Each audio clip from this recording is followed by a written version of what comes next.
ka dito na nakapansin ko. Ayan, maraming salamat first and foremost sa pagtanong. Diba? Alam namin na napaka-busy nyo. Pero may isa pa akong tanong, what are you most nakita nyo naman kung gano'ng kagaling at gano'ng katabay ang ating other X95G?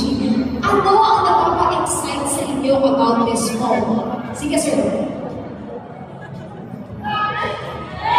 Hindi nagpapa-excite sa akin siguro lang yung pag pinapahuluan, excite yun kasi first time ko makakita na kayo sa cellphone. Actually, ulat din ako eh. Ito sa akin yun eh. How about you? About you? Excite ako sa magtawag ni Torban. Kasi wala ako si Torban. Torban na, kala ko sa Torban. Hindi, sa akin, exciting part dyan. Yung baliktaran. Sabi ka, natry mo yun. Pero nakakapin ko sa likod. Duwag iba.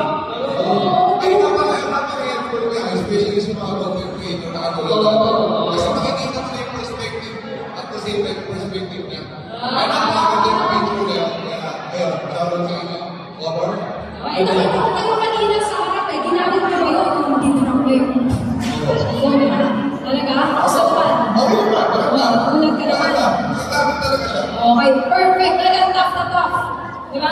Yun pa, very durable. That's why we are having this event, right? The Ultimate Durability Challenge. Pero parang ramdam na ramdam ko na magkasundo kayo, no? Parang walang tension sa inyo. Alam mo lang ako. Alam mo lang ako. Yes. Alam niyo ba na magkalaban kayo ngayon? Opo. Gusto kong malaman kung anong masasabi mo sa Timpayaan. Gusto pwede mo silang hamunin. Ang masabi ko lang kasi buong buhay ko sa internet, sila yung napapanood ko. Kaya alam mo na yung kahinaan nila. Kaya kumanda kayo na kayo. Kalakasan nyo na!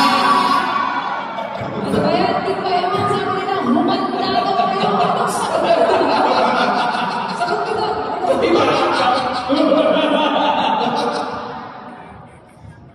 Tama siya. Tama siya. Alam ko kayo na. May palag ba? May palag? Hindi, kanina ka. Sinasabi ko ka kanina. Pagkaibigan kami doon.